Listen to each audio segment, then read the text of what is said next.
Hello दोस्तों, आज हम बात करेंगे अगत तंत्र की, जो कि इस बार जो है भाई, जिनके 1.5 साल का ईयर है उसमें सेकेंड ईयर में सम्मिलित किया कर रखा है। ठीक है, बाकी जैसे जो 4.5 ईयर का जो सिलेबस है उसके अकॉर्डिंग थर्ड ईयर में है। तो सबसे पहले बात करेंगे अगत तंत्र होता क्या है। अगत तंत्र जो है भाई वो दो शब्दों से मिलकर बना होता है। एक तो होता है अगत, एक दूसरा होता है तंत्र।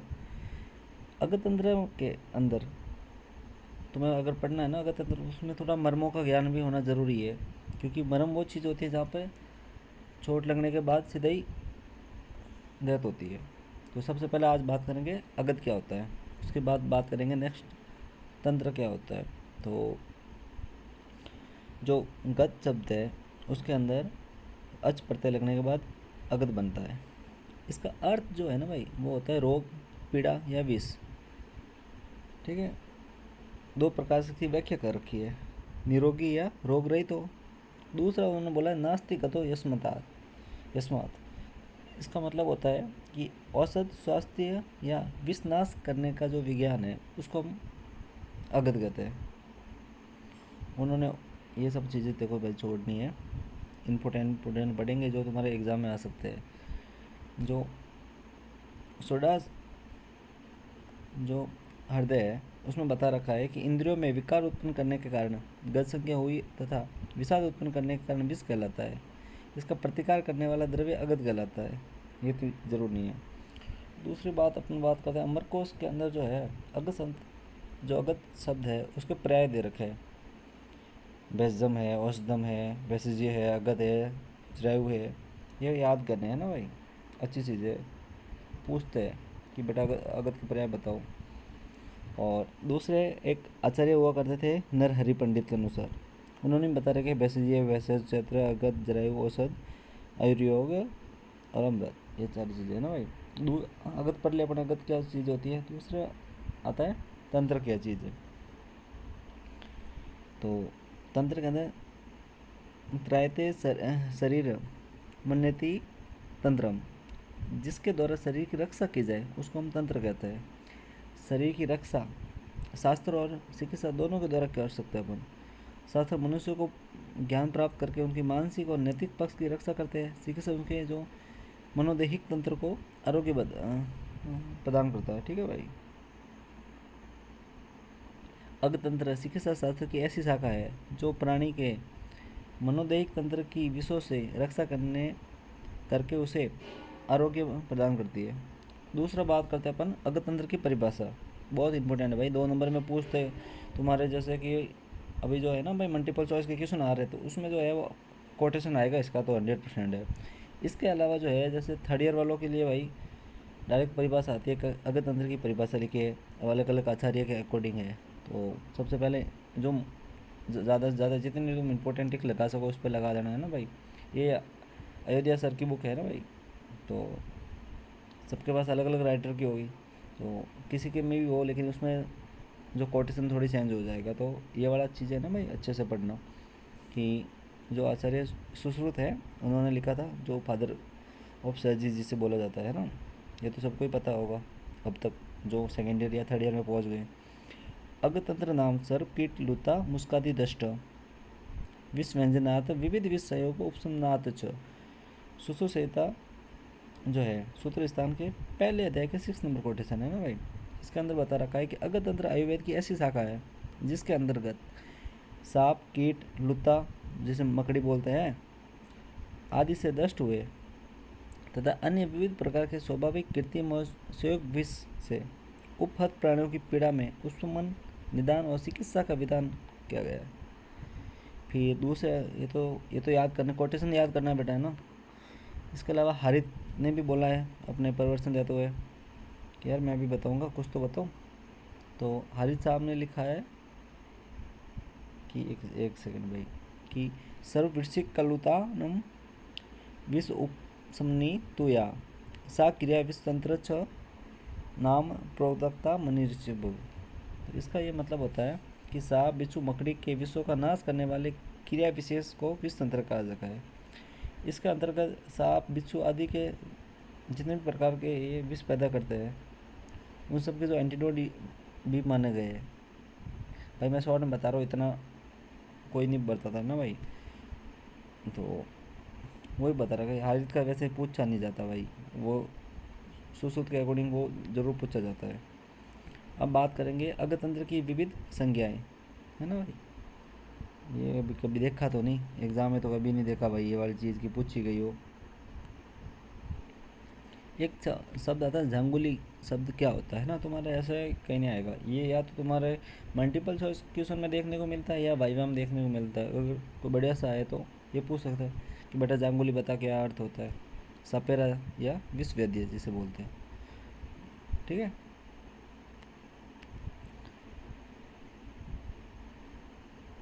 एक शब्द आता है दृष्टा, बाकी अपन ने सब पढ़ ही लिए थे जब अगतंत्र की परिभाषा पढ़ी थी, तो इसका मतलब होता है डंक या विष दंत।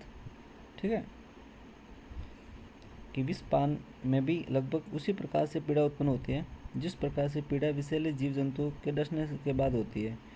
दूसरे जिस काल में इन संहिताओं की रचना की गई थी उस समय जनसंख्या बहुत ही कम थी, जंगल ज़्यादा थे। स्वाभाविक है कि जंगली जीव जंतु अधिक होंगे, उससे काटे या डसने की घटनाएं अधिक हुई होगी। वैद्यों के पास ऐसे केस चिकित्सा अधिक आते होंगे, इस शाखा का नाम दस्त चिकित्सा भी पड़ गया। ठीक है भाई। ये इम्पोर्ट एक आता है कि जो अष्टांग आयुर्वेद और अगतंत्र जो है कि दोनों का मेल मिलाप क्या है वो पूछा जाता है ना। तो लिखा है कि जो 8 अंगों वाला आयुर्वेद अथर्ववेद का उपांग है ना, इसमें तुम्हारी इम्पोर्टेंट नहीं है भाई। चरक संहिता के अंदर सूत्र स्थान के अर्थदश महामूल्य अध्याय के अंदर आयुर्वेद में 8 अंगों का क्लज मिलता है भाई, है ना।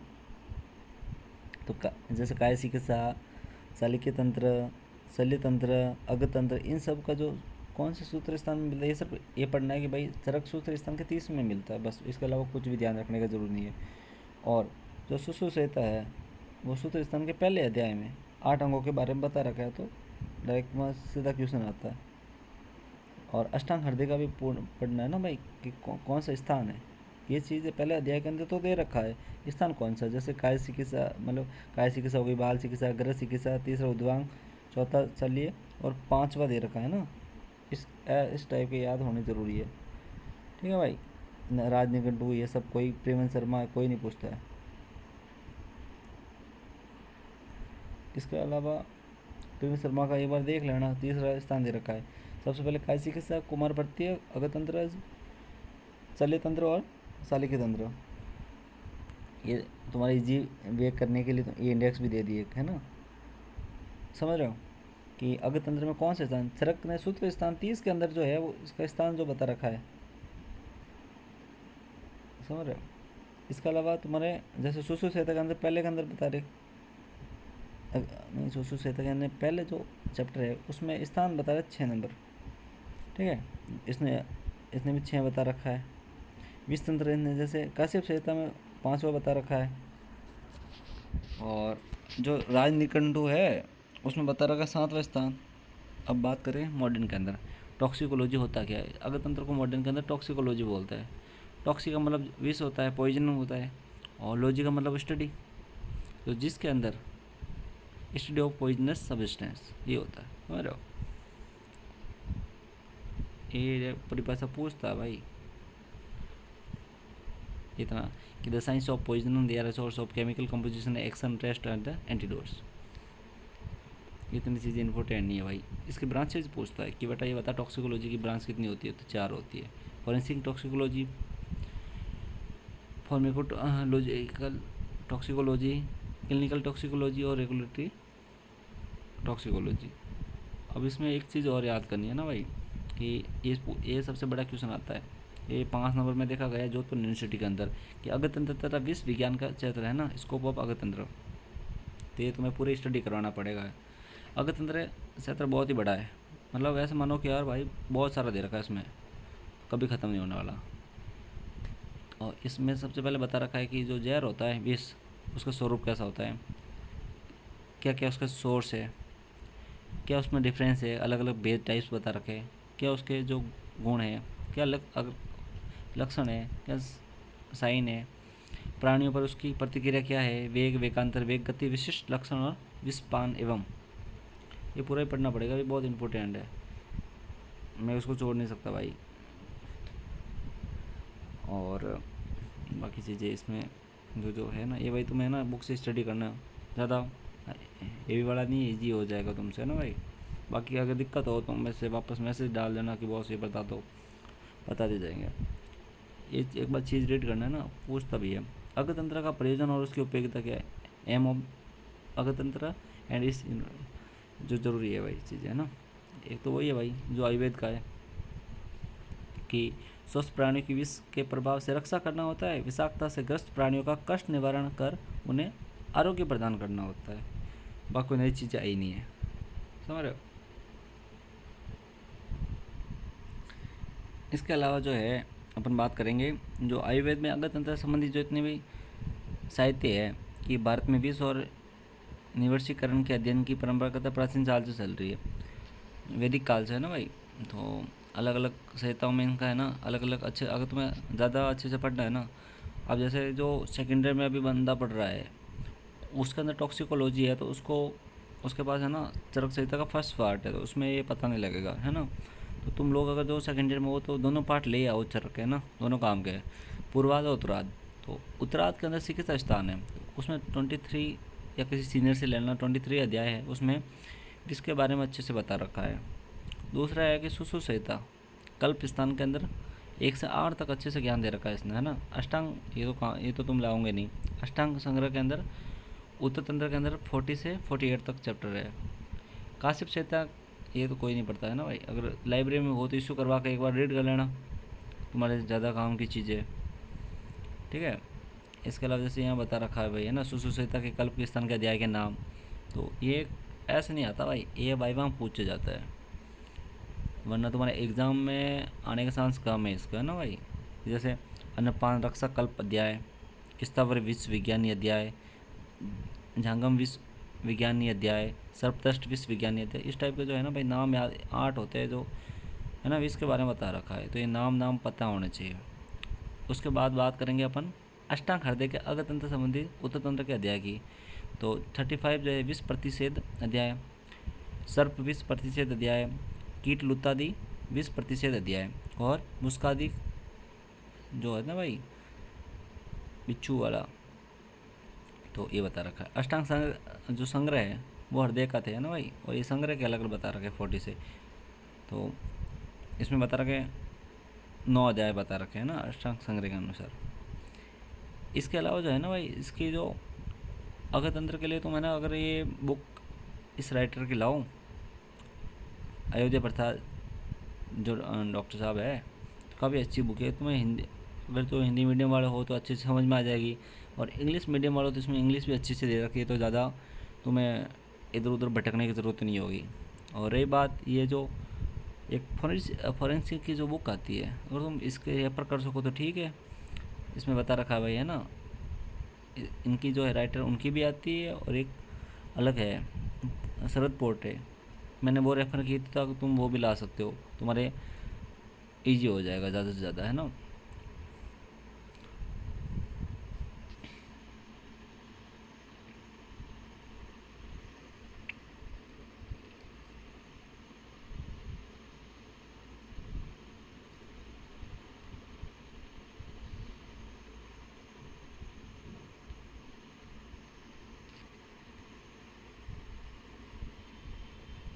तो आज हमने सबसे पहले पढ़ा इसका इंट्रो किया है ना, उसके बाद अगत पढ़ा, उसके बाद अगत तंत्र के प्राय, उसके बाद तंत्र क्या चीज़ होती है वो पढ़ी, फिर हमने अगत तंत्र की परिभाषा पढ़ी, अगत तंत्र के विविध संज्ञाएं पढ़ी, सिनोनिम्स ऑफ द अगत तंत्र।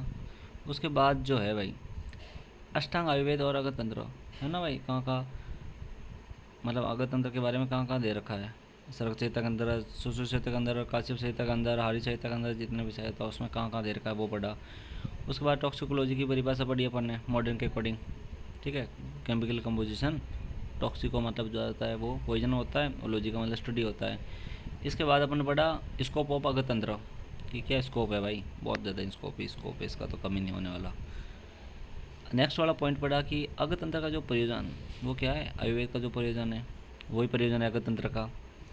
उसके बाद पढ़ा कि आयुर्वेद में अग्रतंत्र संबंधी संहिता है, कि जो आयुर्वेद है उसमें अग्रतंत्र के बारे में कौन कौन संहिताओं के बारे में कौन कौन से चैप्टर दे रखा है उसके बारे में डिस्क्राइब करा है। ये पढ़ने की ज़रूरत नहीं है।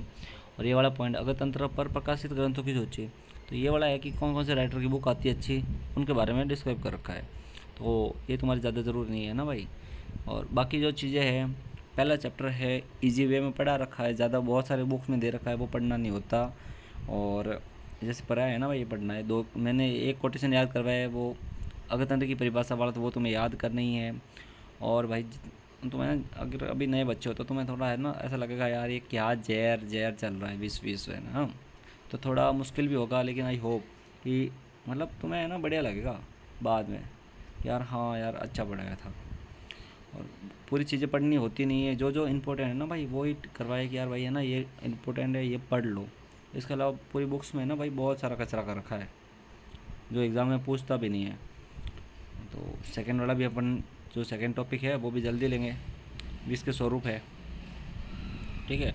और बाकी इंडेक्स तुम देख ही रहे हो, सारे के सारे अच्छे से अच्छे टॉपिक तुम्हें समझाने की कोशिश करेंगे भाई। और तुमसे एक ही उम्मीद है कि ज़्यादा से ज़्यादा सब्सक्राइब करवाओ। एक रिकॉर्ड आज टूट गया भाई, और एक जल्दी है ना भाई, जल्दी टूटेगा जितना है।